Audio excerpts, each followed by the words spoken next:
அஸ்ஸலாமு அலைக்கும் வரஹ்மத்துல்லாஹி வபரகாத்துஹு. அல்ஹம்துலில்லாஹ். அல்லாஹ்வுடைய பெரிய கிருபை.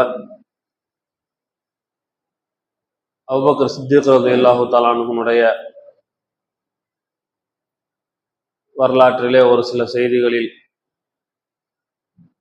இறுதியாக அபூபக்கர் சித்திக் ரலியல்லாஹு தஆலா அன்ஹு அவர்களுக்கு எவ்வளவு பெரிய வெற்றி கிடைத்தது, அவர்கள் இந்த உலகத்துல வாழும் பொழுது தீனுக்கு சாதகமான முறையில் தங்களுடைய வாழ்க்கையை அமைத்துக் கொண்டதனுடைய விளைவாக, தீனுக்காக தியாகம் செய்ததின் விளைவாக, மார்க்கத்துக்கு கட்டுப்பட்டு இரையச்சமுள்ள ஒரு வாழ்க்கையை வாழ்ந்ததின் விளைவாக அவர்களுக்கு எவ்வளவு பெரிய சிறப்பு, வெற்றி, லாபம் கிடைத்தது என்பது சம்பந்தமாக இன்னைக்கு நாம பேச இருக்கிறோம். அதன் துவக்கத்துல நான் ஏற்கனவே ஒரு சில தடவைகள் உங்களுடைய கவனத்திற்கு கொண்டு வந்திருந்த ஒரு செய்தியை முஸ்லிம் ஷெரீஃபிலிருந்து மீண்டும் நினைவுபடுத்த விரும்புகிறேன். நபி ஸல்லல்லாஹு அலைஹி வஸல்லம் அவர்கள்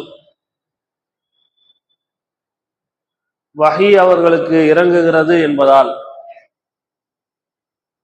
மறுமையை பற்றிய செய்திகளை முன்கூட்டியே அல்லாஹு தாலா நபி அவர்களுக்கு அறிவித்து இருக்கிறான் என்ற அடிப்படையில் இறுதியாக நரகத்திலிருந்து வெளியாகி சொர்க்கத்துக்கு சொல்லக்கூடிய ஒரு மனிதரை பற்றி நபி அவர்கள் பேசியிருக்கிறார்கள். அவருடைய நிலை என்ன என்பது சம்பந்தமாக பேசியிருக்கிறார்கள். உண்மையிலேயே இந்த இடத்துக்கு மிக பொருத்தமான செய்தி அது என்பதால் அதை நினைவுபடுத்திக் கொள்வோம். அந்த கடைசியாக வெளியாகக்கூடிய மனிதர் நரகத்தினுடைய விளிம்பில, கரையில நிறுத்தி வைக்கப்படுவார். கொஞ்ச நாள் பொறுமையா இருந்துட்டு அவர் கேட்பாரு அல்லாட்ட, யா அல்லாஹ், என்னை பெரிய ஈடேற்றம் நரகத்திலிருந்து வெளியில கொண்டு வந்துட்ட, ஆனா நரகத்தை பார்த்து என்னால இருக்க முடியல, அதனுடைய கூச்சல், அதுல வரக்கூடிய துர்நாற்றம், புகை, வெப்பம், எதையும் தாங்கிக்கிற முடியல, யா அல்லாஹ் என்னைய கொஞ்சம் நரகத்தினுடைய எதிர் திசையில திருப்பி வச்சிரு, முகத்தை எதிர் திசையில திருப்பி வச்சிரு என்பதாக அவர் அல்லாட்ட கேட்பார். அல்லாவும் திருப்பி வைப்பான். ஆனா என்ன சொல்லுவானா, அடியானே இதுக்கப்புறம் எதையும் கேட்கக்கூடாது, இதுதான் கடைசி என்று சொல்லிட்டு அவர்கிட்ட சத்தியத்தை வாங்கிக்கிட்டு திருப்பி வைப்பான். திருப்பி வச்சதுக்கு பின்னாடி கொஞ்ச நாள் பொறுமையா இருப்பாரு. அதுக்கப்புறம் மீண்டும் அல்லாஹ்விடம் கேட்பார், யாரெல்லாம் பக்கத்துல ஒரு சின்ன மரம் இருக்குது, அந்த மரத்தடிக்கு என்னை கொண்டே வச்சிரு என்று கேட்பார். முன்பு போலவே அல்லாஹு தஆலா மீண்டும் அவரிடம் சத்தியத்தை வாங்கி கொண்டு அந்த மரத்துக்கு கீழே கொண்டு போவான். அல்லாஹ் நாடின மட்டும் மறுபடிக்கும் அவர் பொறுமையா இருப்பாரு. ஒரு நேரம் வரும், அப்ப அவர் என்ன சொல்லுவாருன்னா, யா அல்லாஹ், பக்கத்துல ஒரு பெரிய மரமும் அதுக்கு பக்கத்துல ஒரு நீரோடையும் இருக்குது, அது எனக்கு போதும், அங்கே கொண்டு போயிருன்னு கேட்பார். அல்லாஹு தாலா அங்கே கொண்டு போனதுக்கு அப்புறம் சொர்க்கத்தினுடைய வாசல் திறந்திருக்கும், அங்கே உள்ளுக்குள்ள நடக்கிறத கொஞ்சம் கொஞ்சம் பாப்பாரு. பார்த்தவனும் அல்லாட்ட கேட்பாரு, அஞ்சு அஞ்சு கேட்பாரு, யா அல்லாஹ், எனக்கு சொர்க்கத்தை கொடு அப்படின்லாம் கூட கேட்கல, எனக்கு அங்கே எப்படி சின்ன மரத்துல இருந்து பெரிய மரம் கேட்டேனோ அது மாதிரி இங்க இருந்து சொர்க்கத்துக்குள்ள அனுப்புன்னு கூட கேட்கல, ஒரு முறை எனக்கு அனுமதித்தா சொர்க்கத்துக்குள்ள போய் பார்த்துட்டு திரும்பி வந்து இங்க உட்கார்ந்துக்கிறேன் என்று அவர் சொல்லுவார். அல்லாஹ் தாலா சொர்க்கத்துக்குள்ள அனுப்புவான் சிரிச்சுக்கிட்டே.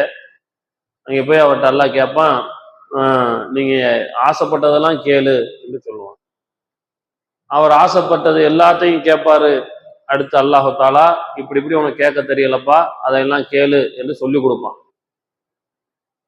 அதையும் கேட்டு முடிச்சதுக்கு அவன, இன்னென்ன மாதிரி கேட்கறதுக்கு நீ மறந்துட்ட, அதையும் கேளு என்று அல்லாஹ் தாலா நினைவுபடுத்துவான். நம்ம யோசிச்சு பார்த்தா, கொடுக்கறதுக்கு தகுதியுடைய ஒரு ஆள் என்ன வேணாலும் கேளு என்று சொன்னா, நம்முடைய கற்பனையை விட்டு பார்த்தோம்னா எவ்வளவு கேட்போம்.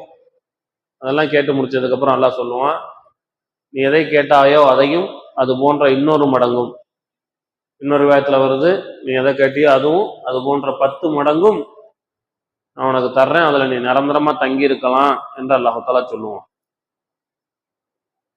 இது கடைசியா சொர்க்கத்துக்கு போறவருக்கு என்ன கிடைக்குங்கிறது சம்பந்தமா அந்த ஹதீஸ் பேசுது. இதை ஏன் நான் இங்க நினைவுபடுத்துறேன்னா, அபூபக்கர் சித்தீக் ரலியல்லாஹு தஆலா அன்ஹுவை பார்த்து நபி அவர்கள் சொல்லுகிறார்கள், நாளை மறுமையில் எனது உம்மத்துல முதலாவது சொர்க்கத்துக்கு போறது நீங்க தான் என்று சொல்லியிருக்கிறாங்க. இது எவ்வளவு பெரிய வெற்றியாக இருக்கும்.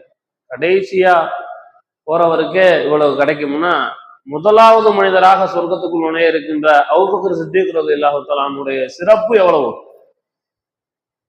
முதலாவது போவாங்க உள்ள. அதே போன்று இன்னொரு முறை நபி அவர்கள் சொல்றாங்க, ஒவ்வொரு சொர்க்கத்தினுடைய வாசலை பற்றியும் பேசி அதுல எந்த அமல் செஞ்சவங்க உள்ள போகலாம் என்பதாக நபி அவர்கள் ஒரு முறை சொல்லிக்கிட்டு இருக்கிறாங்க. அப்ப அபூபக்கர் சித்தீக் ரலியல்லாஹு தஆலா அன்ஹு கேட்கிறாங்க, யா ரசூலல்லாஹ், இந்த 8 வாசல்லையும் அதற்கான அமல்களை செஞ்சு இந்த 8 வாசலும் யாரையாவது ஒருத்தர் அழைக்குமா, அப்படி யாராவது இருக்கிறாங்களா என்று கேட்டா நபி ஸல்லல்லாஹு அலைஹி வஸல்லம் சொன்னாங்க, ஆமா, நான் ஆதரவு வைக்கிறேன். இந்த சொர்க்கத்தினுடைய 8 வாசலும் அபூபக்கர் சித்தீக் ரலியல்லாஹு தஆலா அன்ஹுவை உங்கள் அழைக்கிறதுக்கு வாய்ப்பு இருக்குது, உங்கள் அழைக்கும் என்று சொன்னாங்க. ஆக சொர்க்கத்துக்கு போவாங்க, முதலாவது நபராக போவாங்க, அவங்களை 8 வாசலும் கூப்பிடும். அதே மாதிரி அவங்களுக்கு ஒரு முறை நபியவர்கள் சொல்றாங்க, ஒரு 10 சஹாபாக்களை குறிப்பிட்டு இவர்கள் 10 பேரும் திட்டவட்டமாக சொர்க்கத்துக்குள் நுழைவார்கள் என உலகத்திலேயே சுப செய்தி சொல்லப்பட்ட 10 நபர்களுடைய பட்டியல் இருக்குது. அதுல முதலாவது யாரு அப்படின்னா அபூபக்கர் சித்தீக் ரலியல்லாஹு தஆலா அன்ஹு தான். அவங்க அந்த அஷரத்தும் பஷரத்தும் சொர்க்கத்திற்காக வேண்டி நன்மாராயம் சொல்லப்பட்ட 10 சஹாபாக்களில் முதலாம் அவர். ஆக இவ்வளவு பெரிய சிறப்பு அவர்களுக்கு அல்ஹம்துலில்லாஹ் அல்லாஹு தஆலா அவர்களுடைய இரையச்சமான வாழ்க்கையின் விளைவாக தந்திருக்கிறான். அதே மாதிரி நபி அவர்கள் அபூபக்கர் சித்தீக் ரலியல்லாஹு தஆலா அன்ஹு மேல எவ்வளவு பிரியமாகவும் நெருக்கமாகவும் இருந்தாங்க அப்படின்னு பார்த்தோம்னா, நபி ஸல்லல்லாஹு அலைஹி வஸல்லம் அவர்கள்ட்ட ஒரு முறை கேட்கப்படுது, உங்களுக்கு மனித இனத்தில் ரொம்ப பிடிச்ச ஆள்னா யாரு என்று கேட்கப்படும் பொழுது சொல்றாங்க, எனக்கு ஆயிஷா அம்மாவை ரொம்ப பிடிக்கும். அவருடைய மனைவியார் ஆயிஷா ரலியல்லாஹு தஆலா அன்ஹாவை எனக்கு ரொம்ப பிடிக்கும் என்று சொல்லுகிறார்கள்.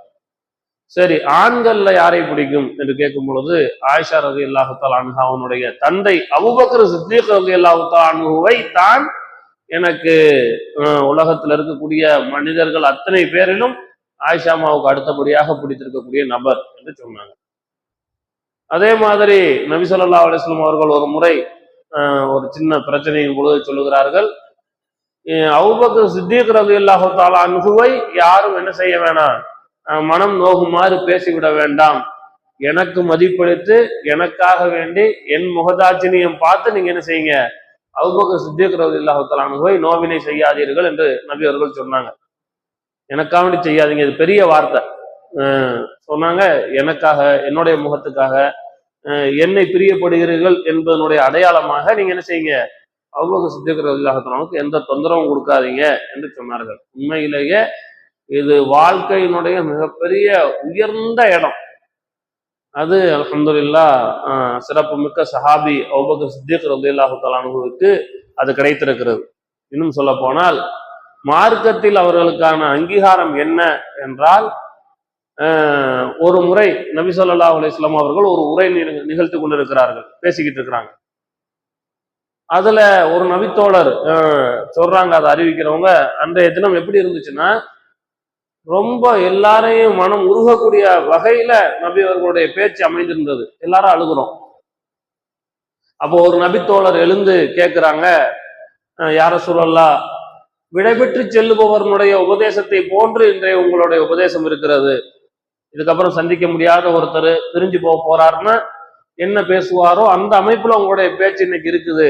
அதனால யா ரசூலல்லாஹ், உங்களுக்கு பிறகு நாங்கள் குழப்பத்தை சந்திக்க நேர்ந்தால் என்ன செஞ்சுக்கணுங்கிறதையும் சொல்லிருங்க என்று கேட்கிறார். அப்ப நபி ஸல்லல்லாஹு அலைஹி வஸல்லம் அவர்கள் சிலதை சொன்னாங்க.